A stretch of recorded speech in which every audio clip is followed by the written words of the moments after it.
سلورم سپارہ سلورم نمبر رکو سورہ آل عمران 14 نمبر رکو سلورم سپارہ سلورم نمبر رکو سورہ آل عمران 14 نمبر رکو بسم اللہ الرحمن الرحیم وَإِذْ غَدَوْتَ مِنْ أَهْلِكَ یاد کړئ اے محبوبه څه وخت چې سهار وخت کې تاسو راووتئ د کور والو نه تُبَوِّئُ الْمُؤْمِنِينَ لِلْقِتَالِ مَقَاعِدَ لِلْقِتَالِ توبوِّد چې تاسو ودروئ المؤمنین ایمان والمقاعد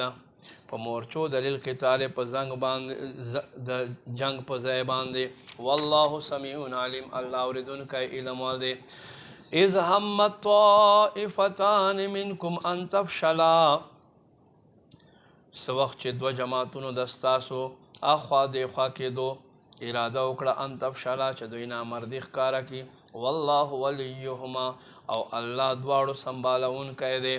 وعلى الله فلیتوکل المؤمنون او مسلمانو ته پکار دی چې په الله باندې باور کوي ولقد نصرکم الله ببدر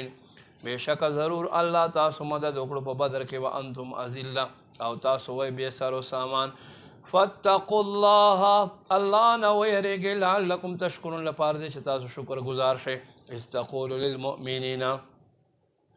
یاد کړئ هغه وخت ای محبوبه چې تاسو فرمایل ایمان ورته الن یکفیکم آیا نه دی کافي ستاسو لره ان یمدکم دا چې مدد د ستاسو وشي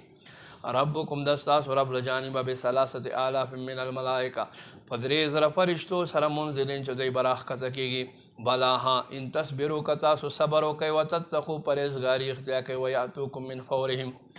نو رابشي یکدم په جلدی سره هذا دا یمددکم د ستاسو لره مدد ربکم د رب له جانبه د ستاسو ب5 آلاف په 5000 من الملائکه فرشتو سره مصومین چې دوی نښه لګونکي دي وما جعله الله الله ونګرځوله دا فتح الا بشرا لکم مگر ستاسو خوشحالۍ دپاره ولتطمئن قلوبکم به لپاره دی چې تاسو زړونه په دې سره مطمئن شي وما النصر الا من عند الله مدد نه دی مگر الله له جانب العزیز الحکیم هغه چې غالب حکمت وال دی لیقطع طرفا من الذین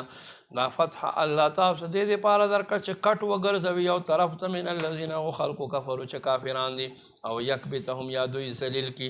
فینقلبو پس دوی وګرځېږي خائبین نامراد لیس لک من الامر شیء اے محبوب علیہ السلام دا خبره ده ستا په لاس کې نه ده او یتوب علیهم او یعذبهم الله دوی ته توبې توفیق ورکوي یا الله دوی ته عذاب ورکوي فانهم ظالمون پس بېشکه دوی ظالمان دي ولله ما فی السماوات وما فی الارض الله لره دي څه چې اسمانونو کې دي او څه چې په ځمکو کې دي یغفر لمن یشاء چاته چې خوښه شي بخښنه ورته کوي ویعذب من یشاء چاته چې خوښه شي عذاب ورکوي والله غفور رحیم الله بخونکی مهربان دی